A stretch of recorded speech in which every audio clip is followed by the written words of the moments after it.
Hello everybody, good morning and welcome to the United Stands. I'm Mark Goldbridge and this is your latest Manchester United news, and we've got lots to get into this morning. Is it going to be decision day on Erik ten Hag? It was certainly a hot night last night on social media as rumours were aplenty that today would be the day that Erik ten Hag would be sacked. What's all that about? We've got the latest on that. We've also got a bit of insider information going on here that could give a bit of clarity on why we've got the delay, because I don't think anybody wants the delay. I don't think there's anybody that's happy about the delay, but we'll give you some clarity on that. Also, some stuff coming out about Dortmund and Jadon Sancho. There are massive issues at Man United at the moment. When you look at Chelsea, we spoke last night about Chelsea leading the race for Elise. They're selling players, of course, at the moment for very big prices, like Conor Gallagher. They're saying to Aston Villa, we value Conor Gallagher more than Mason Mount, so we want 50 million quid. When you've got a club that can sell players like that and bring players in, why is it that Chelsea are very good at selling and Man United are bloody awful? We can't sell players. This is the big problem. And we can't buy if we can't sell. Tom Jauncey, welcome to Members Club. We also got the latest on Sesko. Bruno scored a banger last night, didn't he? I've mentioned Sancho as well. July the 1st is very important. We need to talk about that as well, of course. And let me just... there we go. I can read your chat, mate. I don't read you out. We just remove you. So bye-bye. Go and bother someone else. Tom Jauncey, welcome to Members Club. You're an absolute legend. Thanks for supporting the channel, getting your badge in the chat and making this community such a loving and fantastic and great community. Thank you very much. Right, let's hit the start. We're going to start off with decision day on Ten Hag. Is he going to get sacked today? Why? It's a news show. Last night, you might have watched the United Stand, gone and watched the film and had a lovely night's sleep. It's probably the best thing you can do, because on social media last night, it absolutely went off like a bottle of pop about Ten Hag and Man United sacking him. There was talk of boxes being packed up and outside his office at Carrington, and today was going to be the day that he was going to be sacked again. But you have to beware of fake news. This all came from Man City. Now, I've got a video that's probably out now if you're not watching live. It's on That's Football. Link is in the description. You can go and watch that straight after this. It's not live if you're watching live because it goes out at 10:45. Basically, Man City are challenging the Premier League. They're trying to say that the Premier League rules are unfair. They should be able to put sponsorship deals in from clubs that, from businesses that they own and pump loads of money into the football club. What a surprise. So they're going to start doing their court cases to try and divert attention from the 115. So somebody that's quite close to Man City and has a bit of a reputation on social media said, I'd turn my phone off tomorrow if I was Ten Hag. Now, that started the rumour that today is the day that Ten Hag gets sacked. But that person was basically and admitted later that they haven't got any idea what's happening with Ten Hag. They were just saying that today is going to be a massive media day about Manchester City, and therefore, you know, Ten Hag could be sacked quietly. But the bottom line is, it was naive in its very origin, because Man City being charged or challenging the Premier League would never be as big as Man United sacking Ten Hag. That's just Man City and people associated them thinking they're big news. You're not as big news as Man United sacking their manager. So it was a throwaway comment that a lot of people took as being serious. Then Garnacho's brother on Twitter responded to another Twitter account who had said, I'm dreading tomorrow, it could be the worst day of my life, Ten Hag's going to get sacked. And Garnacho's brother said, I agree, I'm feeling the same. People then thought that Garnacho has been telling his brother that Ten Hag is getting the sack. And Garnacho's brother said, I don't know anything. I just don't want Ten Hag to get sacked. So effectively, last night it was going off. And I enjoy it in some sense because I've been around football Twitter for a decade now. And well, longer than that, even before I did the United Stand. I remember the Hazard stuff going on in 2012. And then you've got these Ten Hag outers who I don't think they support Man United. I genuinely just think they want to be right. I think they just want to go, I told you so, because they're actually, you know, trolling other Man United fans saying, ha, ha, ha, hold that. I mean, you talk about Man United and you've got people who actually want to celebrate the manager getting sacked so they can banter fellow United fans who wanted him to stay. Yeah, this is the world we live in. You'll see how I react if Ten Hag gets sacked. And you'll see how I react if Ten Hag stays. And none of it will be based on, ha, told you so, to the United fans. We live in a weird world at the moment. As things stand at the moment, I spoke to somebody this morning, very, very well connected around Manchester United. And I'll tell you what the update is in relation to that. But with regards to last night, nothing significant happened that we didn't already know a week ago, before the FA Cup final, yesterday morning. That was just social media. Like, it started off as a throwaway tweet from two people, and people ran with it that Ten Hag was being sacked today. He could be sacked today. He could be stay today. He could be sacked on Saturday. He could stay next Wednesday. Nobody knows what is going on, because the official line from Man United and anybody that normally gets information is nobody knows what's going on. If Garnacho's brother knew that Ten Hag was getting sacked today, we would know at the same time that he knew, because that would mean Garnacho knows. And if Garnacho knows, the dressing room knows. And if the dressing room knows, we know. So there is you've got to switch on here. There is no way any Man United player knows that Ten Hag is getting the sack and we don't. That's not how Man United works. I'll guarantee you, if a Man United dressing room found out that Ten Hag was getting sacked at 10:07, by 10:07 and 20 seconds, we would know. We would know, because that's Man United.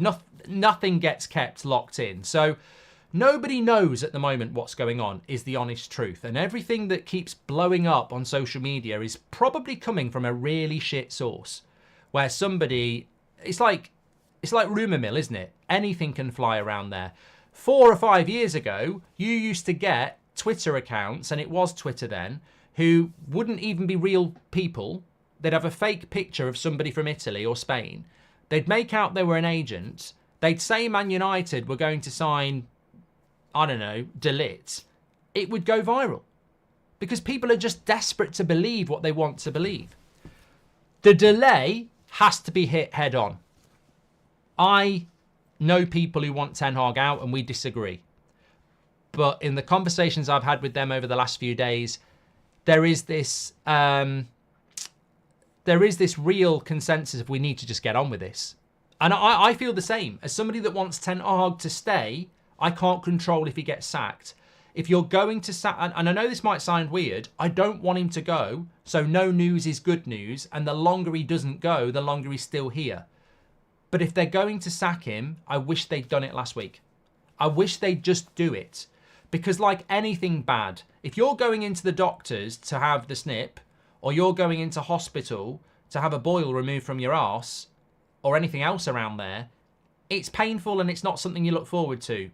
And maybe some people want to prolong it and put it off, but it needs to be done. And let's get on with it. So if they are going to sack him, I wish they'd just get on with it. And I've spoken to people who want him sacked who've said, if they're going to keep him, I wish they'd just get on with it. And the reason people want Ineos to get on with it is because we're looking at Elise, we're looking at Todibo, we're looking at the players we need to sell, we're looking at other clubs, and we are losing time. We are missing out on things because of this delay. And that doesn't benefit Ten Hag outers, and it doesn't benefit Ten Hag inners. This delay doesn't help anybody. Because if a new manager comes in, when do they come in? Like, Ten Hag started in the middle of May. And when he came in, here's a story for you, right? When Ten Hag took over Man United 2 years ago, he won the title on the Sunday with Ajax. He came to Manchester United on the Monday, and he said, I'm coming here for 2 weeks before I have a quick holiday at the start of June because I have to get started now because I'm starting late in the middle of May. If Man United sack Ten Hag and bring in whoever, they're not going to start until probably the end of June. 6 weeks after Ten Hag started, and he already said he was up against it. So we are losing time. No matter what way you look at it, we are losing time. And the second thing as well is the morale of fans is dropping. Again, whether you're Ten Hag in or Ten Hag out, the morale is dropping.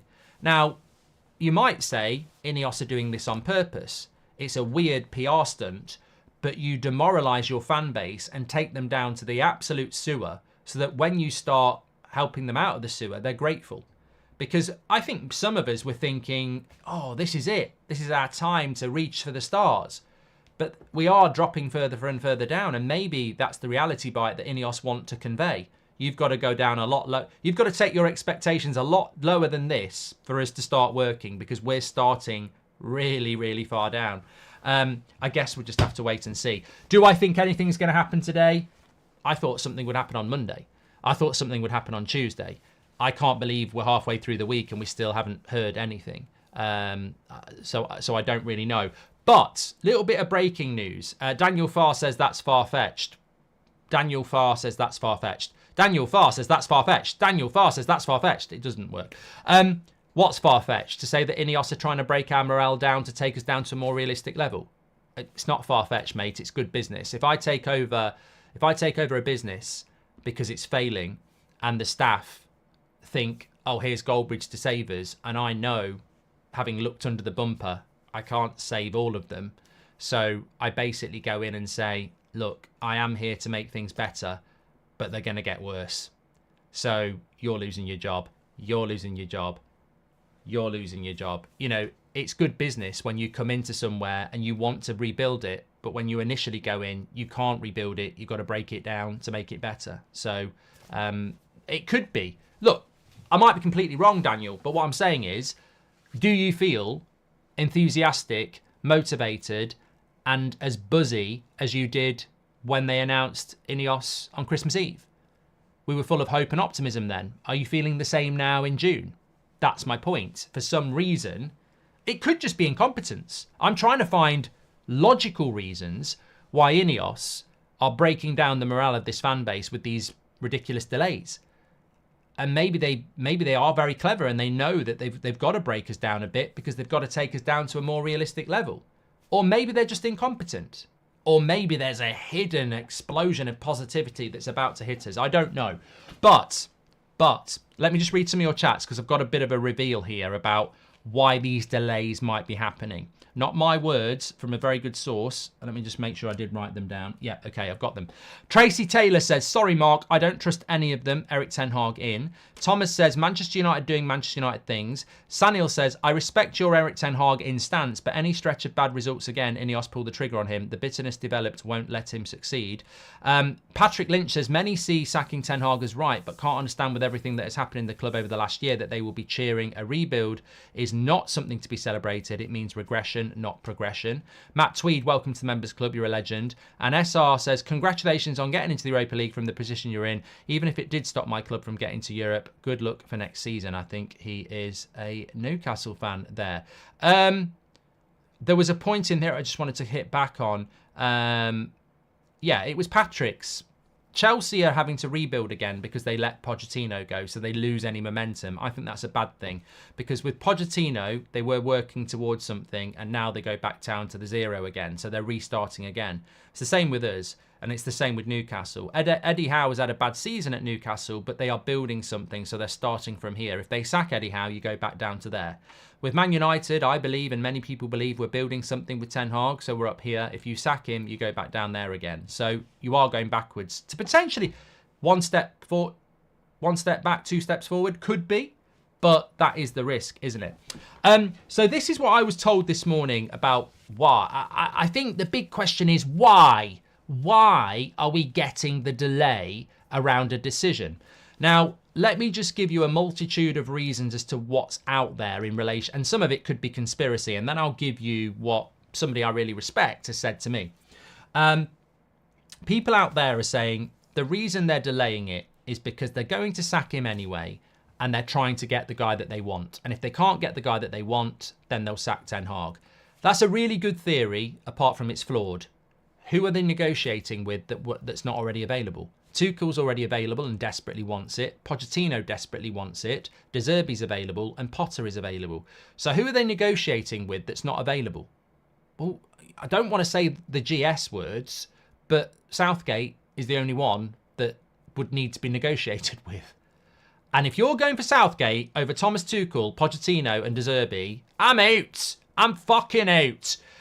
So I don't really understand who we're negotiating with delaying. I don't think that really holds as much sway, if I'm being completely honest.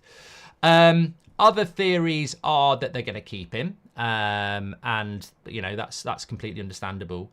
Other theories are they want to sack him, but they're terrified of sacking him because they know that the fans want to keep him. Let's not forget, it's not just the fans as well. Every ex-player that hasn't always been that positive about previous managers, Gary Neville, Roy Keane, I think Paul Scholes, there are others, Rio Ferdinand, have all said keep Ten Hag. So it's not a popular decision. Are they just scared to make it? That's what some people are saying. Sorry, Mark. Big Z says Erik Ten Hag blindsided Ineos with comments after the cup win, and now they can't mutually agree. Longer it drags, more inept Ineos look. Window already looks a write-off, says Big Z. And Anthony says, Mark, Ineos are doing what the Glazers have done for years, keeping fans in the dark with a silence. Well, it's interesting, Anthony. Thank you very much for your super chat. It's interesting what Big Z said, because I remember, I mean, so much has happened and it's not even 2 weeks. I mean, I will tell you what I've been told. I mean, this is the best bit of the show really around this, but just very, very quickly, otherwise I'll forget. Remember on the day before the FA Cup final when it broke that Ten Hag was going to get sacked? I was told on the Thursday night, you can go back and check it, I was told on the Thursday night from a very good source that keep your eye on the post-match press conference with Erik Ten Hag on Saturday after the FA Cup final. I was told keep your eye on that, and it looked like he was going to be going, so it all would come out then. And Big Z is right, because obviously we won a game that a lot of people expected us to lose, and I think, would Ten Hag still be here if we'd not beat Man City? Well, he should still be. This is the biggest point of all. You're telling me he's still here because we beat Man City? That should have had no bearing on it at all. Beating Man City, the best team in the world, in my opinion, shouldn't have been the decision to keep him. It should have been based on bringing through the youth, a really hard season, the good first season, the fact that Rome wasn't built in a day. But what did Ten Hag say in that post-match press conference? He wanted to stay. He wants to continue his project. So Big Z is right. Anything about mutual agreement disappeared because Ten Hag obviously was like, well, it's not mutual. I want to stay. And maybe Ineos did have a plan to say, we're just going to part ways mutually. I don't know. But they're all conspiracy. This is what I've been told. So, what could be causing the delay at Manchester United? If Erik Ten Hag is now staying, these are three things I've been given, right? If Erik Ten Hag is now staying, then he's only got 1 year left on his contract. So, if they've now decided he's staying, are we now going through a period of contract negotiation, which honestly wouldn't happen like that? Because the contract that Ten Hag had before had more power than what it will have now, because it's going to be run by committee. So if they have decided to keep Ten Hag, are we now seeing a delay because they can't announce that they're keeping him because they're working through a contract that they hadn't been working on before? That could be a reason for a delay. A second reason I was given is that a director of football is a really important position. And Man City, sorry, I'm thinking about legal ramifications here.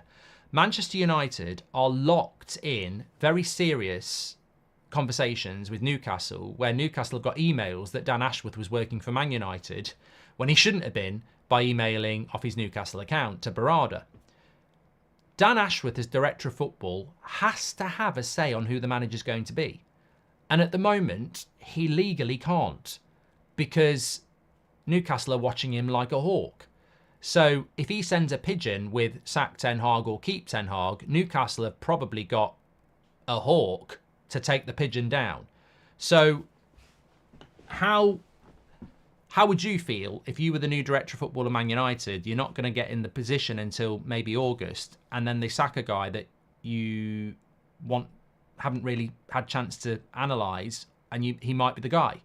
What I'm saying is, sacking Ten Hag before the director of football gets in place is a risk, because they might have gotten really well. They might have worked together really, really well. So that could be another reason for the delay. The only problem with that delay is that that's not going to solve itself in the next few days. Another reason was Barada. Barada officially doesn't start until July. And whilst Barada has been more involved, apparently, again, it's still a risk to sack a manager when you haven't got your director of football and your CEO in place, because they're going to work with that manager a lot. So what I was told this morning is there's 3 legitimate reasons for delay. the director of football's not in place, the CEO is not in place, and if Ten Hag is staying, there could be a new contract that's being worked upon. This is also interesting. What I was told as well is that there are players at Man United, one of which could be Bruno Fernandes, that are very unsettled by what's going on. It's not just the fans. Like, Bruno allegedly wants Ten Hag to stay and is very concerned if we get a new manager in on being part of another reset.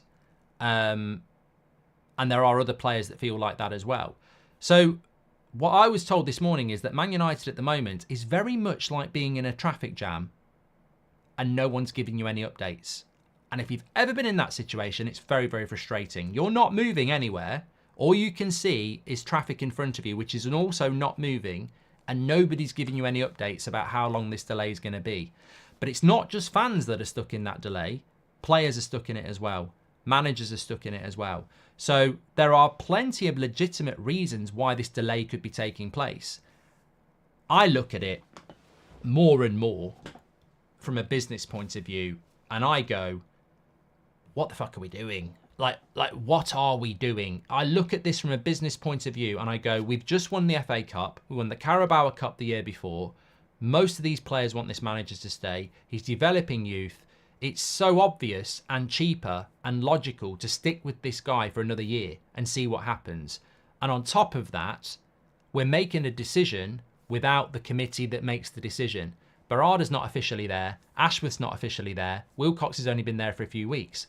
We shouldn't be making such a big decision at this moment in time anyway. We should just be going, look, if we're being completely honest, we're not going to lose anything by keeping Ten Hag because the fans want us to keep him, and if it goes wrong, we can get rid of him anyway, and the fans can't really say anything about it. But logically, we haven't built our board yet, and we're making one of the biggest decisions that, if we get it wrong, could set us back years. So we'll have to look. That's just the way I look at it at the moment. But most important of all this Twitter rumour bollocks, or X rumour last night, was nonsense. It will just be pure coincidence if Ten Hag is sacked today, because it could have happened yesterday, it could happen tomorrow, it could happen next week, it could have happened last week. At some point, a broken clock's going to be right twice a day. And at some point, someone's going to guess correct. And we get this with transfers a lot. I mean, you've got all this to come as well. Window is ruined. Euros and Olympics on, and any players coming in will want a break, says Ian. No pre-season, and we start on the back foot again with no changes. Garth says, United's accounting period ends on the 30th of June. Eric Ten Hag delays, perfect excuse for us not to sign players early. It's why we missed on Kim Min-jae last year, says Garth. And Reece says, if they keep him without a new contract, he's a dead man walking anyway. One slip up and the player's down tools, as they know he's going at the end of the season, says Reece. Look, I personally think if they're keeping him, you've got to give him a new contract. Lovely bit of squirrel. How have you been? Not heard from me for ages. Says, I think Ineos will be cheap and keep him until Christmas. Cheaper to sack him then, and also potentially more options available then. Says, yeah, but I wouldn't have a problem with that, lovely bit of squirrel, because personally, that gives Ten Hag an opportunity to prove them wrong again. I think it's more we beat City convincingly, says Kyle. And we did beat Man City convincingly. I mean, look, we've barely spoken about that. But tactically, especially in that first half, we wiped the floor with Man City. Like, they couldn't lay a glove on us. And we kept creating chances. Like, we didn't just beat Man City. We deserved to beat Man City. And there's not many coaches out there in a cup final that can do that to Man City. To jettison that and say you're not good enough is weird. I know that Ineos has football control at the club, but wouldn't you think that the Glazers have a stay, says Trey? And this is a great point as well. Joel Glazer is involved in these conversations. It's not meant to be, apparently. Ineos control the football side, and yet, as Simon Stone reported last week, Joel Glazer is involved. I'm Ten Hag out, but Ineos have lied. I recall articles that were put out by a journalist during club bids that they'd renew his contract if their takeover was done, and fans were happy, so what's changed, says Daniel. Mark, Ineos are doing what the Glazers have done for years, keeping fans in the dark, says Anthony. Yes. I need to talk to you about Jadon Sancho. I need to talk to you about Sesko, but I will just drop this in there. Whether we like it or not, the football financial year ends on June the 30th and starts on July the 1st. What does that mean? Basically, it's a bit like if you've got a job or you get an allowance. Towards the end of the month, if you get your allowance on the 1st of the month, by the 20th, the last couple of days of the month, you've probably spent most of your wages. So you're waiting for July the 1st, aren't you? This is the same with football. Man United cannot start signing players and registering them before June the 30th because it makes a big impact on that financial year. So they will want to register players in July, of course. That's what they will want to do. Also, we need to sell players, and other clubs are going to be in the same position. So other clubs are not want to buy our players in June. So effectively, unfortunately, and most likely, we are going to lose June. We're going to lose the entirety of June, which puts it down to a 2-month transfer window. A 2-month transfer window to probably try and do 18 deals, which probably doesn't happen. So we do have to have our eyes open to the fact that we are a club in massive debt. We are a club that's in financial problems, and everybody knows it. So it doesn't mean we can't negotiate with players, though. I mean, Paul Pogba was a player that we bought in late July that we negotiated with through June. So these players can be, they can be registered later. But yeah, I mean, I'd love to give you something different here because we are here every single year, but we're in that deja vu of didn't work of it just being very frustrating, very frustrating. Excel analysis concluded that Frank is the best option, says Stephen. Mate, if we appoint Thomas Frank, who are we? Who are we? It's David Moyes all over again, and David Moyes is a better manager than Thomas Frank. So, look, Stephen, I do agree with that. When I look at what I've said this plenty of times, if you want to play like Brentford, then Thomas Frank's your guy. And if you look at Man United's squad, is it more suited to Brentford's football or Man City's football? It's more suited to Brentford. Look at Wan-Bissaka, look at Harry Maguire, look at Victor Lindelof, look at Marcus Rashford. We are set up to counter-attack. We are set up to defend deep and counter, because that's what the recruitment's been about for 10 years. I don't understand why. Do you want to play like Brentford? I don't fucking want to play like Brentford. I know Ineos said they're going to set the style of football. We'll set the style of football as the way that Man United should be playing. Don't go, let's get Thomas Frank in because he's good at playing counter-attacking football. I said this the other evening before your charity match. United are financially screwed, says Lloyd. Remember, we'll get Southgate if mid-season sack, says Sanel. What are your thoughts on City suing the Premier League, says FKK? I've got a video coming out on That's Football in 15 minutes, which will coincide with the end of this. So you can go and get your thoughts on it there. Basically, I've called them cheats. I don't care. Apparently, I've had cease and desist letters, which I bloody haven't. But I think they're trying to get out of trouble, really. It's so disrespectful if they're not sure about Erik ten Hag and want to change him. They should have informed him. He could have got the Bayern job, says John. Yeah, I mean, that's not really my concern or your concern, John, but you're probably right. If they were going to sack him, they should have told him a long time ago and he could have applied for other jobs. You're right. Please track down Ian. We enjoyed his arc, says Parashwell. Well, he was pinned chat last night, so there you go. Thank you very much for your super chats. Right, news coming out this morning. Bit of transfer news now. News coming, not necessarily good news to be fair. The first one. I've got direct quotes on Sesko from Fabrizio as well. But news coming out this morning from Germany around Jadon Sancho. Basically, they're saying that Dortmund really do want to keep Jadon Sancho and will hold conversations with Manchester United in the next few days to do so. They desperately do want to keep Jadon Sancho at Borussia Dortmund. But the big problem that they have is that they can't afford him. They can't afford Jadon Sancho. Whether that's right or wrong, whether that's fair or not, they can't afford him. So they want to talk to Manchester United about a loan deal. And already in the chat, I can see people going absolutely mad. I look, would you loan... the poll doesn't even work, but would you loan Sancho again? Yes or no? Now, I sell Sancho. I sell Sancho. That's what I would do. But it's not even a poll, is it? Of course I wouldn't loan him out. But this is on Woodward. This is on the Glazers. Like, this is on the recruitment team. Like, we spent £75 million and £300,000 a week on Jadon Sancho.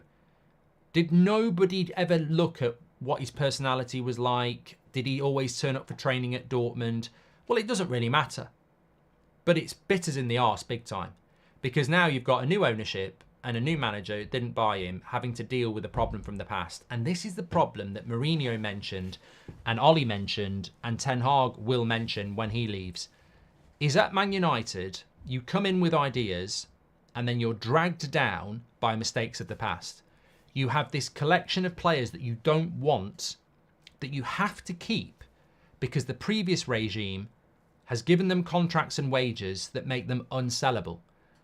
How can you ever succeed as a Man United manager when you can't get rid of the mistakes of the past? So Ten Hag doesn't want Sancho. He didn't want Maguire last year. He doesn't want Wan-Bissaka anymore. But he can't sell them because the wages and contracts that previous regimes have given them mean that he can't sell them.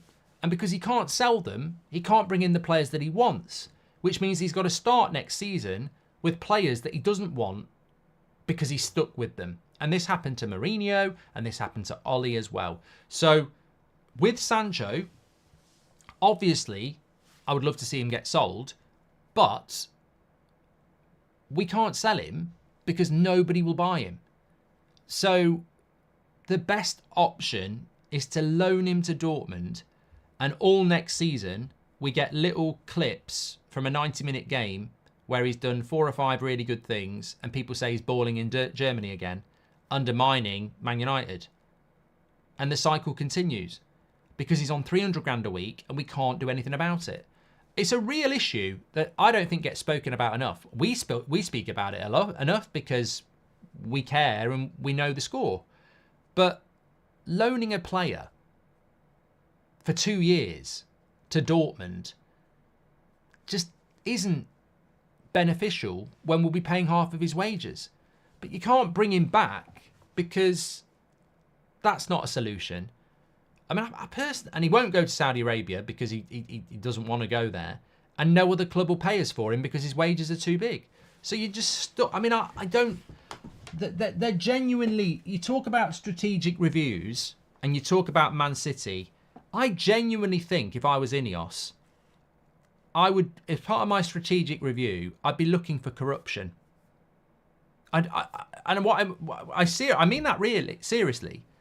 I'd be looking for corruption because I've never understood how a player that wasn't on 100 grand a week at Dortmund gets given 300 grand a week to come to Man United, or a player that was on 20 to 30 grand a week at Ajax is on 200 grand a week at Man United. I'm not saying those players are corrupt. Is it corruption or is it absolute negligence? The wages and contracts we've been handing out under the Glazers and Arnold and Woodward and Matt Judge for the last decade are a fucking head mess. Like, we're Manchester United. If you go to Ajax and you say, do you want to come to Man United? They should be going, oh my God, please. Yeah. And you know when you're negotiating with them and they say, you know they're on 20 grand a week and you go, we're going to give you 80. They should be going, what, 4 times my wages? Yeah, absolutely fine. But we give them 200 grand. You know, we give Sancho 300 grand. I just can't get my head on it. And also, what idiot doesn't realise that if this goes wrong, we're financially screwed? What idiot doesn't realise that? Like, there is a saying, throwing your eggs all into one basket. Well, they're golden eggs, and you can't get rid of them. somebody in that room should be going, he's on that wage. We're giving him 10 times the wage. We're paying silly money. If this doesn't work, we're stuck with them for years and we're going to make a massive financial loss. It's crazy. I'd be sat in that room going, right, 1 minute, right? He's stepping up to Man United. At what point is his desire to come here more important than the wage? And at what point is that a red flag? Offer him 100 grand a week. Oh no, he's not going to take it. Fuck off then. We're Manchester United. So you're only coming for the money? Go fuck yourself. Why are we giving them stupid life-changing money? We're Manchester United. They play for Ajax. They play for Crystal Palace. They play for Dortmund. Like, they should want to come here and we should double their wage, not bloody 10 times their wage. Why are we doing that? And also, can I also just offer you a stat? Statistically, only 60% of transfers are successful. So every deal we do, we give them life-changing money, which cripples us. And we know that 40% of them will flop and we'll be stuck with them. What are we doing here? I mean, what are we doing here? And it's just mad. And the reason it irritates me is because we are now in a situation where there is a collection of players that we can't get rid of because they're on stupid wages and they've flopped. Absolutely mad. I don't know how that happened year after year at Man United. You take a player on 20 grand a week, you give them 200 grand a week every bloody time, and then you don't realise that there's a 40% chance they'll flop. And then you're stuck with them, unsellable, draining the club dry. You know what I mean when I say corruption? It's weird. I don't know how that benefits, by the way. I don't know who it benefits, but it's almost like laundering because you're just trying to spend money. It's like walking into McDonald's and saying, I'll have a Happy Meal, please. And they go, I don't know how much a Happy Meal is. That's a £5. And you give them 50 quid. And you do it every day. I don't understand that. Why are you trying to offload extra money? It's either massive negligence or there's something weird going on. Why have we done that all the time? Why do we want to load debt onto this football club? It's weird. Sanil says, what about Maguire's 7-year contract? I mean, look, Harry Maguire is not Anthony, Sancho, Wan-Bissaka, Lindelof, Eriksen. Like this, it's not a blip. It's a consistent theme. I mean, Harry Maguire was at Leicester, so I would have said he was on 30, 40 grand a week. We gave him 190 and a 7-year contract. Who was in the room saying we've just given him a 5 times, 6 times bloody pay increase, a 7-year deal, and 40% of transfers flop? Who's doing the fucking maths? He was on 40 grand a week. He's now on 190 grand a week on a 7-year deal, £80 million, and there's a 40% chance he'll flop. Who's doing this deal? Fucking hell. We're not Man City. We're owned by the Glazers. What's going on? Look, it needs investigating properly. I mean, ultimately, if I'm being honest, I think what would come out of it is just pure negligence, stupidity, crap people doing a terrible job. But how it was allowed to happen, I don't know. Mark, aren't we still paying off the transfer fees? We will be, Nick. It's called stupidity, says Carlos. Mark, I'm 20 minutes behind, says DK. Just 1 point regarding Ten Hag. Sack him now or keep him till the end of the season. Don't want Ten Hag sacked in the autumn when we go for Southgate. I don't know why people are talking about sacking Ten Hag in the autumn. I think that really, if he can survive the summer, I expect us to have a good season next season. We have to loan him. He's not sellable in relation to Sancho, says Calvin. John says, imagine being your age and calling City cheats. What's age got to do with it, John? Cheating's cheating, isn't it? Look, cheating means that you've broken the rules. They've been charged with 115 charges. And if you read through all those charges, I'd be absolutely stunned if they get off with all of them. So, I don't really. I've wasted too much time on John. Given the rumours about Bruno... Look, if they get found not guilty, then they're not guilty, aren't they? Given the rumours about Bruno leaving, would you consider Bruno or Ten Hag as being more pivotal in the future of the success of the club? I mean, I'm not playing either or on that, GM. I'm not playing either or on that. You need to keep both. You need to keep both, if I'm being honest.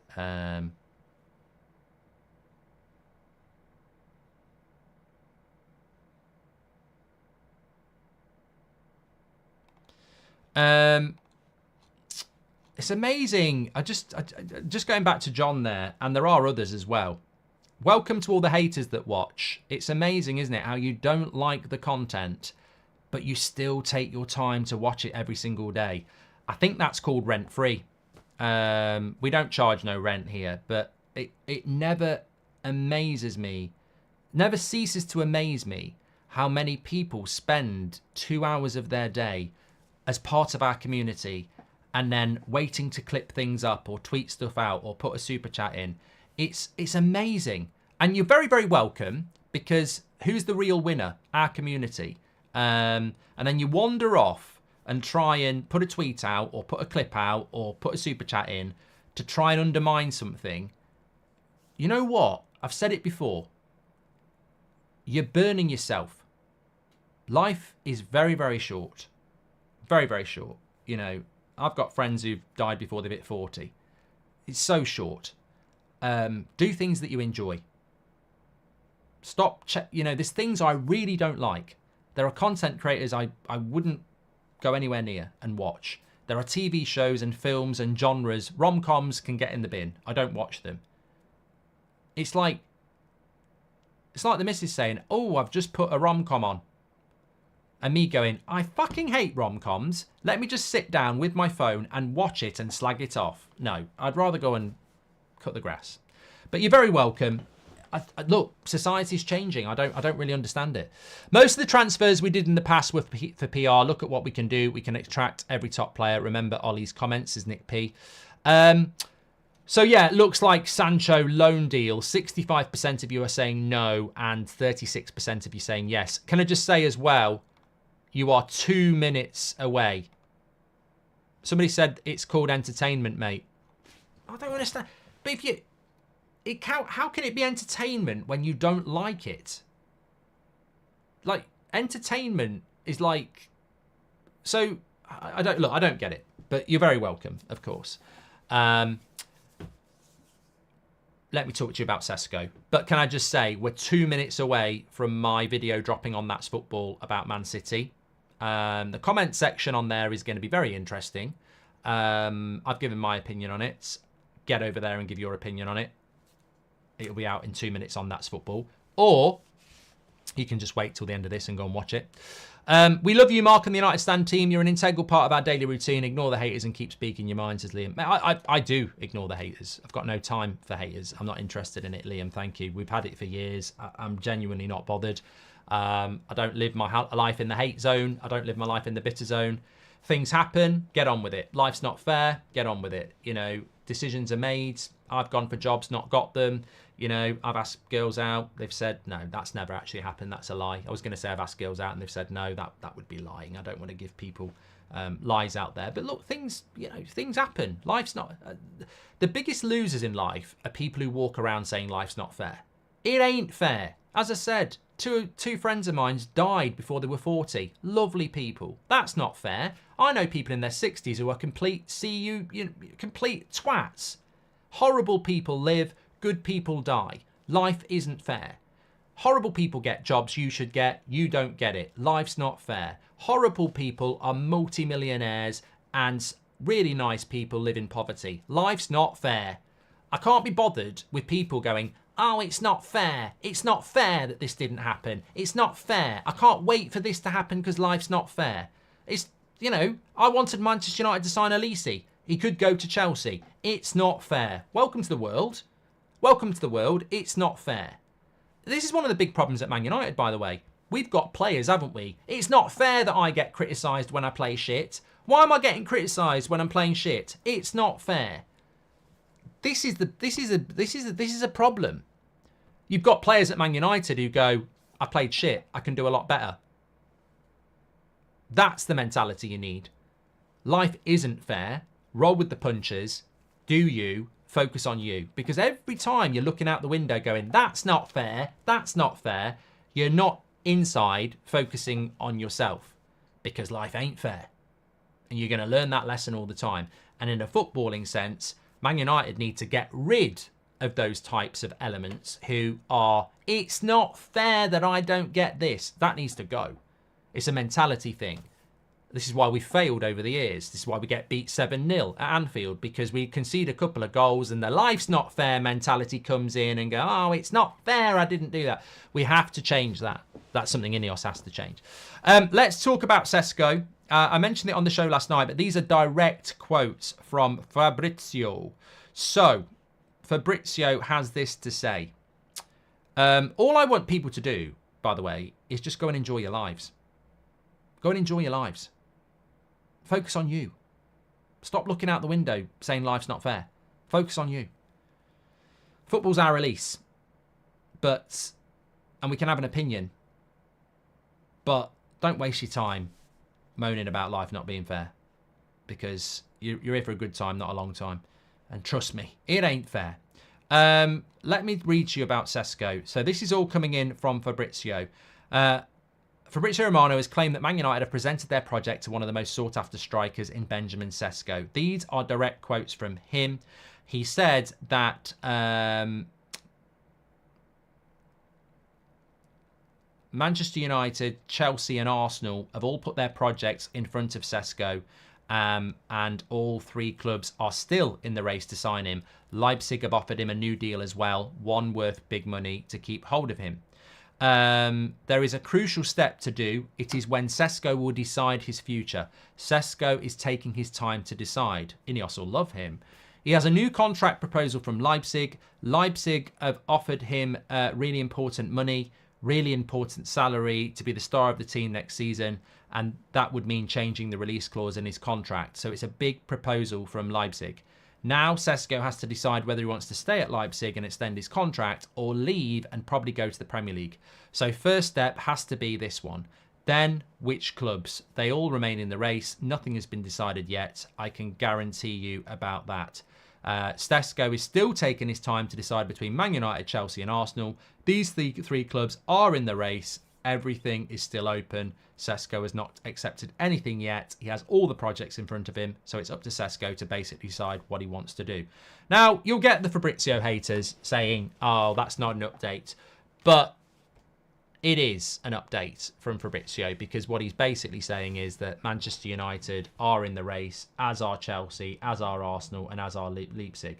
It feels like there are 4 options there, of which I don't expect us to win any of them, if I'm being honest. But look, it's certainly a player that I would like at Manchester United. That video is out for Man City. Somebody said it wasn't. It's on That's Football.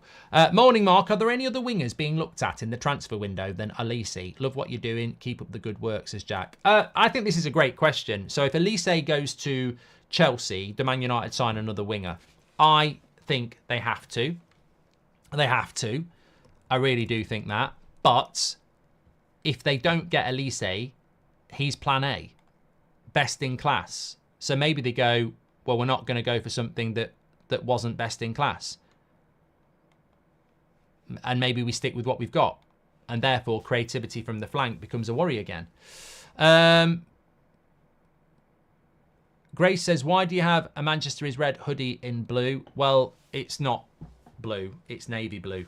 It's not that horrible light blue. And Manchester is red. We beat them in the FA Cup final. Mark, sacking Ten Hag will set us back 4 to 5 years and not 2 to 3 as the media says, because we're fucked with FFP. We can't sell and buy new players for another manager, says Anand. I think this is a great point as well. Again, I think this is a great point. We've spoken about this many times before.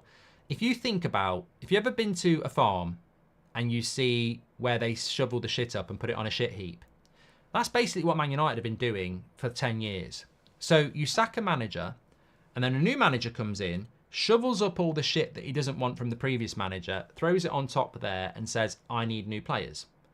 And then they get sacked, and then another manager comes in and says, well, I don't like these players, puts them on there, I need new players. What happens is the debt grows, but the pile of shit grows. And then if you sack Ten Hag, another manager comes in and goes, well, I don't like some of his signings on the shit heap. I want this. So the pile gets bigger and bigger. I mean, it's another reason not to change the manager, because a new manager comes in and absolutely, I'll argue this, even though I want Ten Hag to stay. You bring a new manager in, you can't say to that new manager, crack on, get the best out of Anthony, Martinez, Højlund, Mount, Onana. You've got to get working with them. That's not fair. That's not fair. You can't say to a new manager, crack on with Ten Hag signings. It's not fair. They have to be given the freedom to get rid of them. But the problem with that is, if that new manager comes in and says, well, I don't like Onana, I don't like Anthony, and I don't like Mount, so those three have got to go. But also, while we're at it, can I talk to you about Ollie's signings? I don't like Wan-Bissaka. I don't like Maguire. And can I talk to you about some of Mourinho's signings? I don't like Lindelof, and I don't like Luke Shaw. In fact, he was a Van Gaal signing. So the problem is, sacking another manager will create another problem. The new manager must be allowed to get rid of the players that he doesn't want. But will probably not be able to do that because Ten Hag hasn't been able to do it. Mourinho wasn't able to do it. And Ollie wasn't available to do it. Liam says, we love you, Mark, in the United Stand. You are an integral part of our routine. Ignore the haters and keep speaking your mind. Thank you very much, mate. Appreciate that. Liam is a new member of the Members Club as well. Thanks for getting your badge in. You're a legend. Ben Ryan says, if United are offering a proposal, surely they've already made a decision on Ten Hag. I'm sure that is a question that Elise would ask. Thank you very much. And Liam's gifted 5 memberships because he's a legend. Perry says, why would they sack Ten Hag if they help Man United win the FA Cup against Man City for the FA Cup? There's lots of reasons not to do it. Doesn't mean that they won't. Humans versus GPT says, Ineos will lose the fans and the captain. If they're stupid, we're finished anyway. Keep him, back him, and move fast. This is painful. I suppose that is a good way to sort of segue into the ending of the show. So you can all go and watch my Man City video on That's Football. But I really would say that the big question is when we're going to get an answer. And I have to say, I think they've already fucked it. If they're keeping Ten Hag, they've probably lost 2 weeks. If they're sacking Ten Hag, they're probably going to lose 3 or 4 weeks because it will take time to get the new guy in as well. So we've lost a lot of time. We don't have a CEO. We don't have a director of football. And at the moment, we don't have a manager because we don't know whether Ten Hag's the man. It's a really important summer transfer window. We finished 8th last year. We won the FA Cup. We're going into Europe. It's a big year next year. We've got no manager at the moment. We've got no director of football at the moment. We've got no CEO at the moment. And it's heading towards the middle of June next week. So there's a lot going on at the moment. But there's not a lot going on at the moment. When do I think we'll get the decision? 10 minutes time? 10 days time? 10 hours time? I don't know. Nobody knows. And it's one of those things that will happen like that. It's not like a signing where, oh, he's at Carrington doing a medical. Like, it will just happen like that. But when, I don't know. And why it hasn't happened already, I don't know. And what the delay is, I don't know. We can all dance around why it is. But, yeah, there's a lot out there. Thanks, everyone, for watching. Make sure you smash a like on the video. 8 o'clock tonight. 2 o'clock as usual. But make sure you get over to That's Football. Links in the video description, or just type in That's Football now. Go and watch my reaction to this City stuff. I think it's the end of City. I think they've gone to war with the Premier League, and ultimately that's the fabric of football. If Man City win, it's going to damage football in this country. If they lose, they've basically tried to damage football in this country. So I think this is the beginning of the end for Man City, one way or another. Even if they win, you know, what happens? But check out the video. Got an update on that on there. That's on That's Football. Give us your thoughts over there. Legends this morning. Thanks, everyone, for tuning in. Whoever you are, whatever your thoughts. Appreciate that. Take care. Stay safe. And I'll speak to you all later.